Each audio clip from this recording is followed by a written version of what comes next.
conquête de la souveraineté passe avant tout par l'exploitation des ressources nationales au profit de nos populations.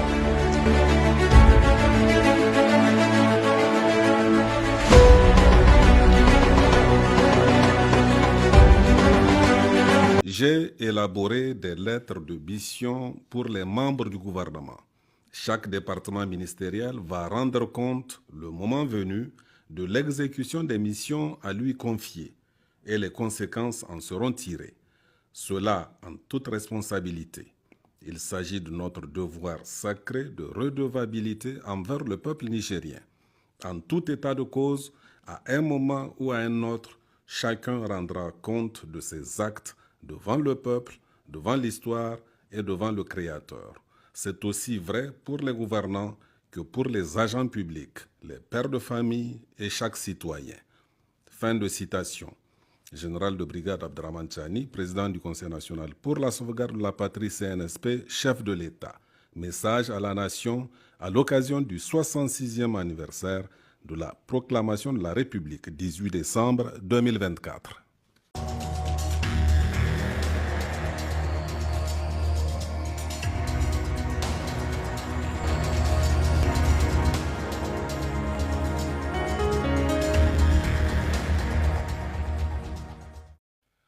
Mesdames, Messieurs, bonsoir. Nous recevons ce soir sur ce plateau la ministre du Tourisme et de l'Artisanat, Madame Sofiane Agaïcheta Guechen. Madame la ministre, bonsoir et merci pour l'honneur que vous faites à Télé Sahel pour cet entretien qui porte sur votre lettre de mission. L'insécurité qui sévit au Niger depuis des années, notamment dans les zones touristiques, a anéanti totalement le secteur combien si important du tourisme. Alors, question, Madame la ministre, pouvez-vous nous dire très brièvement l'état dans lequel se trouvait le tourisme et l'artisanat avant l'événement du 26 juillet 2023 et quelle est la situation depuis votre arrivée à la tête du ministère? Mais avant, Madame la ministre, on tient à vous remercier pour ces belles tenues qui sont offertes par le SAFEM et on voit bien que vos services en tout cas s'intéressent à la promotion de l'artisanat et des produits locaux au Niger. Merci. Et je vous en prie, les tenues vous vont à merveille. Merci. Tout d'abord, bonsoir M. Abdoulaye, bonsoir Ousmane. Et je voudrais d'abord exprimer l'immense plaisir que j'ai de me retrouver ici sur ce plateau pour vous enquérir de la vie du ministère de l'Artisanat et du Tourisme depuis ma prise de fonction, conformément à la lettre de mission à nous confier par le président du Conseil national pour la sauvegarde de la patrie, chef de l'État, le général de brigade Abdrahman Chani. C'est l'occasion pour moi de lui témoigner toute ma reconnaissance pour la confiance placée en ma personne et en la jeunesse de manière générale. Je voudrais également remercier le Premier ministre, ministre de l'Économie et des Finances, avec qui nous entretenons de très bonnes relations de collaboration. Je voudrais également remercier la radio-télévision Niger et toute la presse nationale qui, durant toutes nos activités, nous ont accompagnés avec professionnalisme. Je voudrais non plus pas oublier nos forces de défense et de sécurité pour qui j'ai une pensée très forte. Je voudrais naturellement pas oublier mes collaborateurs du secteur de l'artisanat et du tourisme et tous les acteurs qui interviennent dans les domaines. Avant de vous parler de la situation des secteurs avant le 26 juillet, je voudrais rappeler le contexte sécuritaire dans lequel se trouvait le Sahel en général, qui au-delà du secteur de l'artisanat et du tourisme, il faut le rappeler, a impacté l'ensemble de l'économie de la sous-région. D'accord. Les secteurs de l'artisanat comme celui du tourisme rencontraient des difficultés quant au faible afflux de touristes internationaux et également la faiblesse de la consommation des produits locaux. Donc au niveau du ministère, il s'agissait pour nous, dès le départ, de mettre un moyen d'accompagnement efficace pour permettre aux artisans de pouvoir écouler leurs produits. Madame la ministre, pouvez-vous nous dire quels sont les grands défis auxquels sont confrontés le tourisme et l'artisanat et qu'envisagez-vous pour les relever? Il faut rappeler que les défis ils sont multiples. Et ils ne sont pas seulement au niveau de l'artisanat, il y en a également au niveau du tourisme. Parmi ces défis, il faut savoir que plusieurs actions ont été menées. La première visait à faire en sorte qu'il y ait l'amélioration de la compétitivité des produits artisanaux. Et nous avons défini des mesures à faciliter les formalités pour la destination Niger. Nous avons également fait la promotion des initiatives qui viseraient à faire développer le tourisme intérieur. Nous avons également mis en place un cadre approprié de mesure des résultats et d'appréciation de la performance des actions du ministère. Je voudrais évoquer chaque défi et aussi ce que nous avons mis en œuvre afin de pouvoir relever les défis. Dans le domaine de l'artisanat, il faut rappeler que la Chambre des métiers de l'artisanat est la plus haute instance de représentation des artisans. Elle est l'interface entre le pouvoir public et les artisans. Et à la différence des autres organisations professionnelles des artisans, à savoir les coopératives, les associations, les fédérations, la CEMANI, quant à elle, est un établissement à caractère professionnel et qui a été créé par une loi et dont les statuts ont été adoptés par décret. Je voudrais rappeler qu'avant le 26 juillet, cette institution n'était plus opérationnelle, du fait que les membres de circonscriptions régionales, nationales, n'étaient plus opérationnels puisqu'ils étaient en fin de mandat. Donc pour un début, il nous fallait rapidement pallier à ces problèmes. Et pour cela, le ministère a accompagné la Chambre des métiers dans le cadre de l'enregistrement des artisans au registre des métiers, au répertoire des entreprises artisanales conformément au code communautaire de l'UEMOA. Par ailleurs, il faut le rappeler, comme je viens de le citer, la Chambre n'était plus opérationnelle. Il fallait donc enclencher un processus de renouvellement des instances consulaires, régionales et nationales de la Chambre des métiers. Et si tout se passe comme prévu, nous disposerons dans le plus bref délai d'une instance qui est vraiment en règle, conformément à la réglementation. On peut citer par ailleurs d'autres défis, à savoir celui des besoins en renforcement des capacités techniques et managériales des artisans, du fait que la majorité d'entre eux étaient formés sur l'État. Par là, il faut entendre que très souvent, si nous prenons le cas des menuisiers, c'est des jeunes qui sont autour, que l'artisan arrive à former, mais pas de manière ordonnée. Ils observent juste et apprennent. Donc, il nous fallait vraiment trouver un cadre adéquat pour pouvoir former les artisans de manière à ce que la formation puisse se tenir très bien. Donc, pour pallier à ces besoins, nous avons entrepris des actions à travers l'organisation de formation au profit de 153 artisans. Nous avons 25 artisans que nous avons formés au niveau de la région de Tillabéri en transformation agroalimentaire et en gestion des micro-entreprises. Nous avons également au niveau de la région de Difa 25 artisans que nous avons formés en cosmétique et également en gestion des micro-entreprises. Nous avons également formé 6 artisans en couture traditionnelle et 1 en diagnostic automobile au Maroc dans le cadre de notre partenariat avec l'Organisation du développement de l'artisanat et la Chambre des métiers de Rabat. Nous avons également, en marge de la 13e édition du SAFEM, formé 51 artisans dans les normes de production, de qualité et de marketing de la propriété intellectuelle. Nous avons également formé 25 artisans venus de toutes les régions durant les SAFEM sur le marketing digital. 20 artisans également ont bénéficié d'une formation au niveau de la commune d'Ingal en vannerie et en gestion commerciale. Et nous pouvons citer également comme défi le besoin en infrastructure et en équipement dans certaines localités et à forte concentration d'artisans. À ce niveau, nous avons entrepris la mise à disposition de 3 centres artisanaux dans la région de Tillabéri, à Lossa, Saï et Baleyara. L'installation des artisans figure vraiment dans les perspectives immédiates du ministère. Nous avons également l'équipement du village artisanal de Tillabéri en matériel informatique et également en matériel de menuiserie. Ensuite, ce qu'il faut rappeler, c'est que les artisans étaient confrontés surtout à la difficulté de pouvoir écouler leurs produits, que ce soit au niveau du marché national ou bien international. Et vraiment, la réponse par rapport à ces défis s'est traduite par les actions de promotion que nous avons initiées au niveau de mon ministère sur les 2 plans. Nous avons le plan national et le plan international. Au niveau du plan national, nous pouvons citer la 31e édition que nous avons organisée à Boubon pour la célébration de la journée de l'artisanat qui a été instituée depuis 1992. Nous avons également assisté les artisans durant la 44e et 45e édition du Sabre national où nous avons organisé des foires d'exposition qui ont vraiment permis aux artisans de pouvoir écouler leurs produits. Entre autres, nous avons également les salons nigériens des meubles que nous avons couplés à l'organisation de la 13e édition du SAFEM qui a permis aux Nigériens de découvrir les talents des artisans. Si vous vous rappelez, nous avons participé à la confection des lits d'hôpitaux, des tables de classe. Vraiment, c'était l'objectif pour nous, en fait, de montrer que les menuisiers nigériens ont un savoir-faire qu'ils doivent partager et c'était l'occasion parfaite pour nous de pouvoir montrer ces atouts. Au plan international, ce que le ministère a entrepris, c'était surtout d'accompagner les artisans dans le cadre de leur déplacement pour leur faciliter encore une fois le plus l'écoulement de leurs produits. Parmi ces événements de promotion, nous pouvons citer la 3e édition du marché international de l'artisanat du Togo Miato. Nous avons le salon artisanal qui est international de l'Algérie. Nous avons la 1re édition de la semaine commerciale du Mali, Sekoma. Nous avons la 9e édition du textile africain CITA qui s'est tenue en République de Guinée. La 21e édition de la semaine de Bobo Dioulasso au Burkina Faso. Nous avons également la foire internationale de Sarajkoud en Inde. Il faut rappeler encore une fois de plus où le Niger a montré son savoir-faire, c'était surtout à la 17e édition du Salon international de l'artisanat de Ouagadougou, Siao, où le Niger a positivement marqué sa présence et où nous avons gagné 4 prix. Et il faut les rappeler, la ministre qui a conduit la mission a été décorée par les titres les plus honorifiques au Burkina Faso. Toujours parlant des défis, comme je viens d'en évoquer pour le secteur de l'artisanat, il n'en manque pas point pour le tourisme.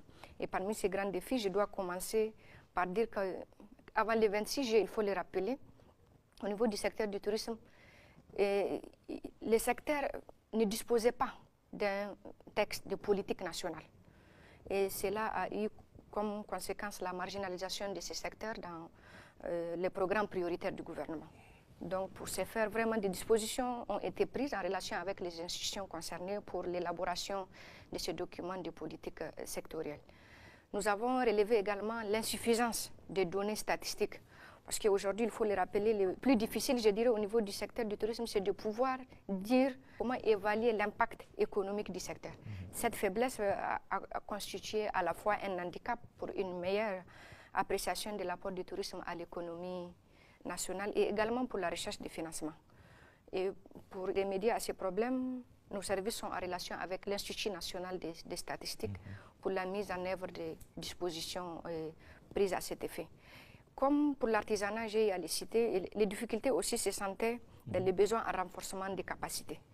Dans le cadre de l'amélioration des performances du tourisme et de l'hôtellerie, plusieurs sessions de formation ont vu le jour. Et pendant ces formations, nous pouvons citer entre autres jusqu'à 85 acteurs que nous avons eu à former dans les secteurs du tourisme et de l'hôtellerie. Parmi ces formations, on peut citer la réception, les services d'étage, la cuisine et les pratiques d'hygiène, ici au niveau de Niamey.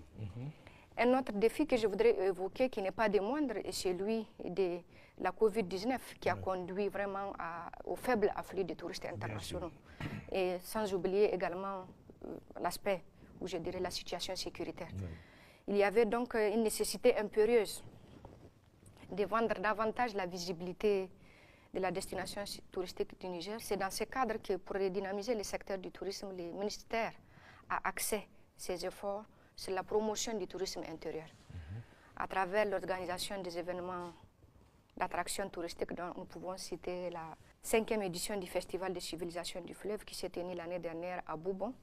Nous pouvons citer la 2e édition du Festival de l'Arewa, la Journée mondiale du tourisme qu'on a eu à fêter au niveau des girafes de Kouré, l'ouverture également de la saison touristique que nous avons amenée au niveau du musée national, plusieurs excursions touristiques sur le fleuve Niger que nous avons initiées au niveau du ministère. Si vous vous rappelez, il y avait des étudiants de la diaspora nigérienne qui étaient venus et le ministère a pris en charge ces excursions.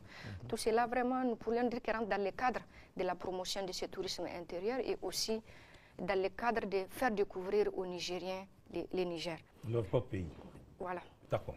Aussi, il faut le rappeler, un cadre de réflexion a vu le jour au niveau du ministère et il a comme pour mission le développement du tourisme intérieur. Concernant la visibilité de la destination touristique du Niger, il faut le rappeler, le ministère a eu aussi à appuyer l'organisation patronale du tourisme et de l'hôtellerie, FOPAT, pour sa participation aux Journées nationales de l'industrie du Mali à Bamako. Quand on parle de FOPAT, en fait, c'est tous les acteurs qui agissent dans le domaine de l'hôtellerie et du tourisme. Donc, à chaque fois qu'il y a des événements internationaux en dehors du Niger, nous faisons en sorte que le ministère puisse faciliter à ces acteurs-là d'aller apprendre et revenir partager ses savoir-faire. Donc, pour cela, nous avons eu également à les accompagner dans le cadre du Salon international du tourisme de l'hôtellerie à Ouagadougou, où le Niger s'est distingué en remportant 4 prix dans le domaine de la restauration. Également, il faut savoir que pour les agences de voyage, des feuilles de route sont établies pour encadrer les séjours des touristes conformément au circuit proposé. Je voudrais citer un autre défi qui constitue un obstacle sérieux à la promotion du tourisme ici au Niger et qui a été longuement décrié par les acteurs du tourisme. C'est celui de la concurrence déloyale. Ouais. Et pour cela, nous avons mis à contribution le ministère de l'Intérieur qui a adressé un courrier à tous les gouverneurs de région pour vraiment faire en sorte que les règles soient respectées dans ce sens et qu'on empêche aux acteurs qui ne disposent pas d'agrément, qui ne sont pas reconnus par les ministères, de vouloir prendre ce qui ne leur revient pas, je le dirais comme ça. Et je profite de cette occasion pour remercier ce gouverneur pour vraiment le respect de ces instructions données par le ministère de l'Intérieur. Parlant de la concurrence de l'or que vous venez d'évoquer, à qui appartiennent ces villas? Puisqu'on sait qu'il y a beaucoup de villas à Niamey. C'est la vérité, madame. Il y a beaucoup de villas à Niamey qui sont là. Et à l'occasion des événements, au lieu que les gens partent dans des hôtels, malheureusement, ce sont ces villas qui sont occupées. À qui appartiennent ces villas?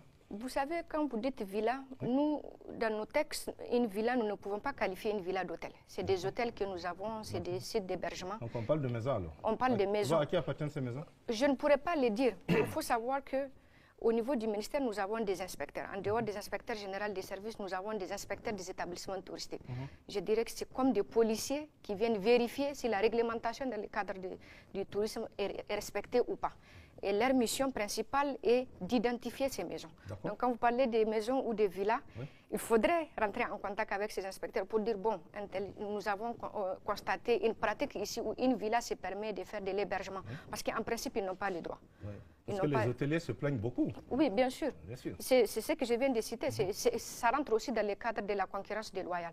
Mais en principe, ils n'ont pas le droit parce qu'ils ne sont pas qualifiés d'hôtel ou bien endroit, disons, d'hébergement. Parce que c'est plusieurs catégories. Nous avons les hôtels, nous avons les auberges, mais une villa n'est pas qualifiée d'hôtel. Et une villa n'est pas censée servir à héberger des gens et des étrangers. Surtout en contrepartie de quelque chose. Il y a des sanctions prévues en la matière? Des sanctions, c'est-à-dire nous sommes en rapport avec le ministère de l'Intérieur, comme je vous ai dit. Ce que nous faisons, c'est que nous dénoncions. Et après, des mesures sont prises à cet effet. Madame la ministre, le terrorisme, vous l'avez si bien souligné, le terrorisme, les sanctions et l'insécurité ont porté un coup dur au secteur du tourisme et de l'artisanat.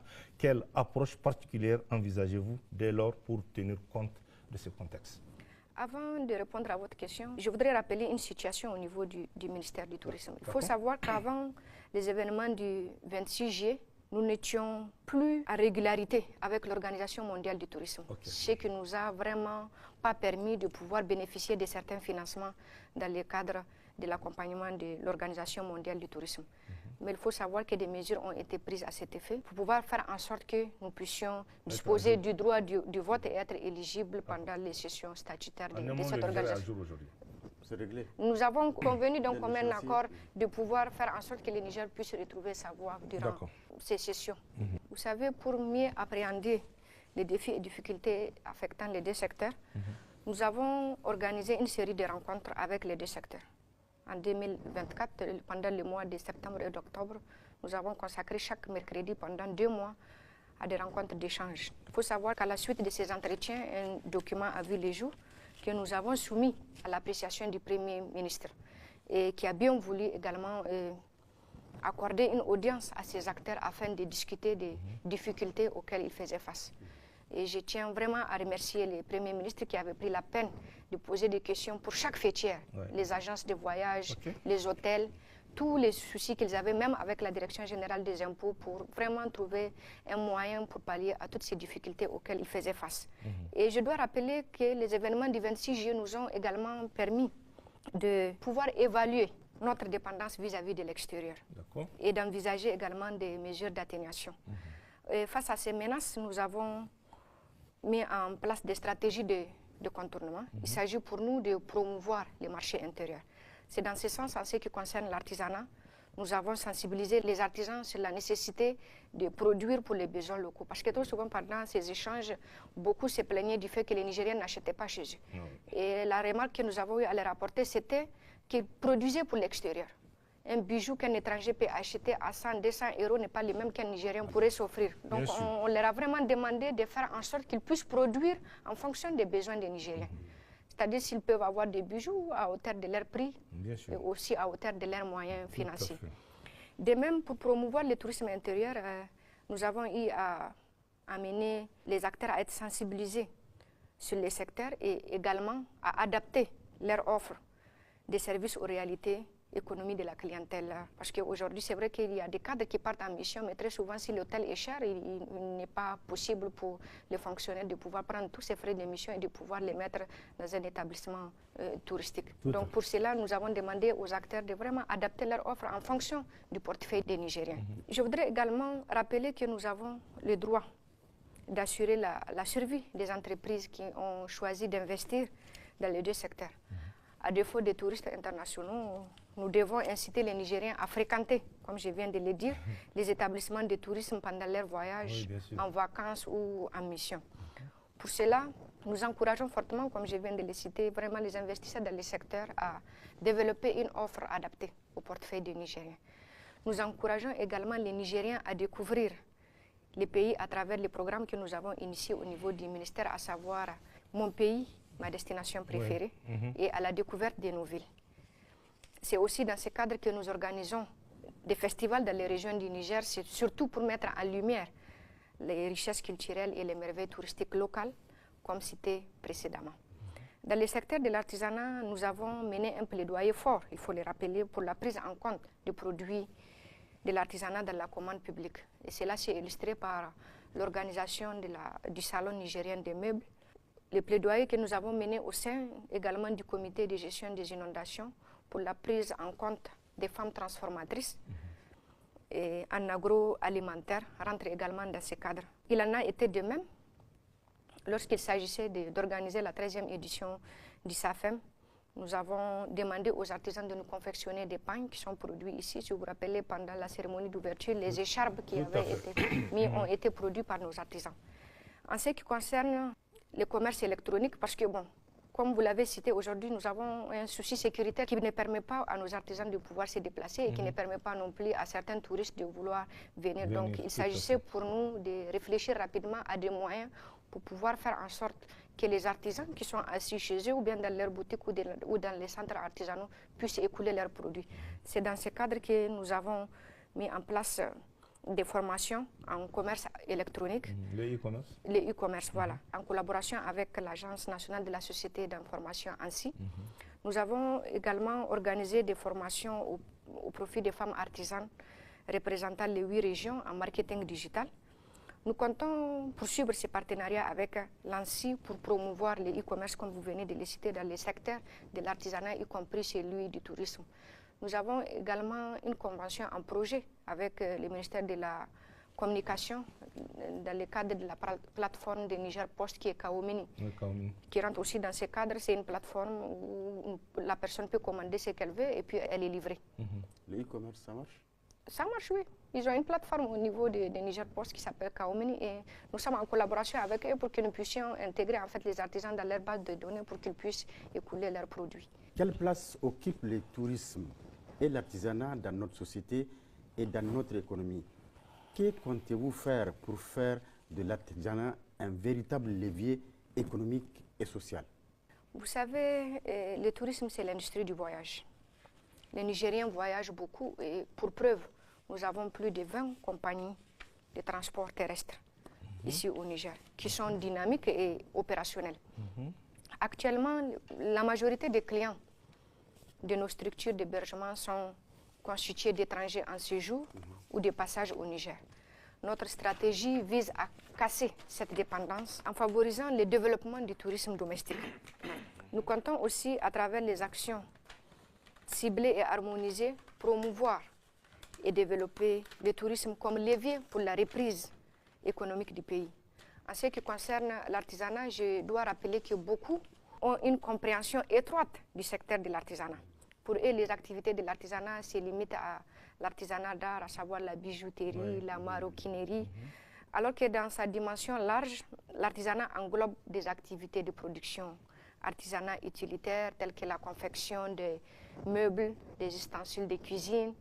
Nous avons la transformation agroalimentaire, les divers services, et petits transports urbains, la plomberie, l'électricité dans le cadre des BTP, également la petite restauration. Il faut savoir que le secteur est organisé en 8 branches d'activité qui sont réparties en 291 métiers. C'est dire qu'aujourd'hui, il serait difficile de ne pas compter un artisan dans une famille nigérienne. Un recensement d'ailleurs dans ce cadre est prévu pour montrer le taux très élevé des artisans au Niger. Notre action vraiment vise à ce qu'on montre la place réelle de l'artisanat et qui transcende les clichés habituels. La dernière édition du SAFEM a été un succès. Comment pérenniser cette manifestation et beaucoup d'autres organisées par votre ministère? Merci, M. Abdoulaye. D'ailleurs, je me réjouis que vous dites que c'est une réussite. Et je suis heureuse de constater que vous appréciez à juste titre que les efforts sont fournis pour assurer ce succès. C'est l'occasion pour moi ici de saluer la collaboration qui a prévalu dans l'organisation de cette édition entre mon département ministériel et l'Agence nationale de l'économie de conférences et également l'Agence nationale de la société d'information et certaines institutions de l'État dont l'implication était d'une grande importance. Je voudrais également saluer les efforts de toutes les sociétés d'État et les partenaires également internationaux qui ont conséquemment sponsorisé et accompagné cette édition dans un contexte de la Boussani Zanchan-Kassani. Oui, tout à fait. Je dois ici rappeler qu'un autre facteur qui est d'ailleurs très important a contribué à cette réussite. Il s'agit de notre participation au Salon international de l'artisanat de Ouagadougou. Il faut rappeler que c'est cela qui nous a permis de mener un plaidoyer fort autour de toutes les délégations présentes pour les inviter au SAFEM. Je profite également de cette occasion pour réitérer mes remerciements au nom de tous les artisans au président du Conseil national pour la sauvegarde de la patrie, chef de l'État, le général de brigade Abdourahmane Tchani, qui a demandé à ce qu'un avion soit mis à notre disposition pour nous transporter jusqu'au Burkina. Il faut savoir que l'avion a eu à transporter 100 personnes, donc 85 artisans, 15 personnels d'encadrement. Et durant cette mission, la délégation nigérienne à cette occasion, il faut le dire, ils nous ont déclaré un chiffre d'affaires de 160 millions de francs CFA. En réponse à notre participation au CIAO, il faut le rappeler, le Burkina Faso a également affrété des avions pour venir participer au SAFEM. Nous pouvions dire que les pays de l'AES ainsi que Togo ont aussi contribué à la réussite du SAFEM. Je dois rappeler que cette 13e édition du Salon de l'artisanat pour la femme a enregistré la participation de 14 pays et 1850 exposants et 125 000 visiteurs. Le chiffre d'affaires déclaré par les artisans s'élève à 1,122 356 465 francs CFA. Nous pouvons citer aussi plusieurs innovations dans le cadre de cette édition, telles que la disposition de 2 grands pavillons, parce que d'habitude, les SAFEM, c'était seulement les pavillons du palais du 29 juillet. Cette année, nous avons initié, en ajoutant le palais des académies des arts pour l'organisation. Et également, nous avons couplé cette édition à la tenue du Salon nigérien des meubles. Avant de terminer sur ce propos, je voudrais remercier l'effort des membres du CNSP et du gouvernement qui ont contribué au rehaussement, ou bien je dirais de l'accroissement des recettes des artisans à travers les bons d'achat que nous avons initiés. Ils ont tous payé? Oui. C'est sûr? D'accord, merci. Nous sommes dans la confédération de l'AES. Quelles mesures ou politiques mettez-vous en œuvre ou envisagez-vous pour développer le tourisme et l'artisanat, sachant que notre pays dispose d'atouts certains et d'un avantage comparatif certain? Vous savez, depuis les difficultés actuelles, les similitudes profondes entre nos peuples font de l'AES une zone politique, culturelle, économique d'une grande cohésion et d'un potentiel touristique indéniable. Dans notre espace, nous pouvons ensemble promouvoir des circuits inter-États et inciter nos opérateurs de tourisme à collaborer pour vendre la destination AES. La création d'une fédération de professionnels de l'AES est en projet avec une première réunion qui s'est tenue à Ouagadougou en marge du CITO et une deuxième à Bamako en marge du Forum du tourisme en sont les premières étapes. Dans le domaine de l'artisanat, il y a eu la signature de la stratégie commune de développement de l'artisanat à Ségou au Mali où j'étais dernièrement. Nous pouvions dire que les 3 pays ont toujours été solidaires dans l'organisation des manifestations dans le domaine de l'artisanat et du tourisme. Nous pouvons à ce titre dire que la Confédération est bien en marche dans les deux secteurs. Madame la ministre, comment comptez-vous mettre en place un cadre approprié de mesures, de résultats et d'appréciation de la performance des actions de votre ministère? Je vous remercie, M. Abdoulaye. Vous savez, pour une meilleure visibilité de ces actions et des résultats qui en découlent, le ministère se base sur divers outils de suivi. Parmi ceux-là, nous pouvons citer la production régulière des rapports d'activité périodiques des services centraux et des structures sous tutelle, les différentes inspections menées par les services du ministère, celle de l'inspection générale du service et d'une part également celle des établissements du tourisme. En outre, dans le souci de renforcer ces dispositifs, le ministère est dans une perspective de signature de contrats et de performances individuelles pour une meilleure évaluation de chaque agent dans sa responsabilité. Merci Madame la Ministre. Quel sera le mot de la fin? Je lance un appel à tous les Nigériens d'ici et de la diaspora à venir découvrir les merveilles touristiques du Niger. Je voudrais également saluer la résilience des acteurs de l'artisanat et du tourisme parce qu'il faut les rappeler. Mon ministère est celui qui a été le plus impacté par les sanctions injustes et uniques qui nous ont été imposées par la CEDEAO. Et nous sommes aussi les plus sensibles aux soucis du contexte sécuritaire. Donc je tiens vraiment à saluer leur résilience et à les encourager à continuer davantage, à persévérer dans ce qu'ils font et à rester debout, comme on le dit. Et comment comptez-vous soutenir les hôteliers, parce que là, il faut le dire, parce que les hôteliers ont quand même pris un sérieux coup. Et dans cette situation, bien avant, il y avait le Covid que vous avez cité et l'insécurité qui est là. Et aujourd'hui, on sait que ces établissements hôteliers rencontrent d'énormes difficultés. Qu'est-ce que le ministère est en train de faire pour soutenir ces hôteliers aujourd'hui? Si vous avez suivi, j'ai cité que pendant le mois de septembre et d'octobre, nous avons initié des rencontres d'échange avec ces acteurs. Et aussi, à travers tous les déplacements que j'ai eu à faire, je pense que j'ai eu à visiter tous les établissements de l'hôtellerie ici à Niamey. S'agissant des hôteliers, nous discutons avec eux tous les jours. Nous sommes en étroite collaboration avec eux parce que je n'ai pas cessé de citer la Fédération des organisations patronales du tourisme et de l'hôtellerie. Nous discutons tous les jours sur les moyens par lesquels nous pouvons les accompagner. Et j'ai même cité un mémorandum qui a vu les jours, que nous avons soumis au Premier ministre qui a décidé d'accorder une audience à ces acteurs où il leur a donné la promesse qu'il y aura une autre rencontre qui verra les jours avec la Direction générale des impôts, parce que les soucis ne sont pas seulement sécuritaires, il y a les impôts économiques, voilà. Bien sûr. Donc, avec les ministères également de l'énergie par rapport à toutes les coupures qui ont été enregistrées pour voir dans quelle mesure il pourrait y avoir une certaine souplesse pour ces hôteliers. Merci vraiment pour cet entretien. Merci. Mesdames et messieurs, c'est la fin de cet entretien. Merci de l'avoir suivi et nous poursuivons notre série d'entretiens avec les membres du gouvernement. Excellente soirée à tous. Au revoir.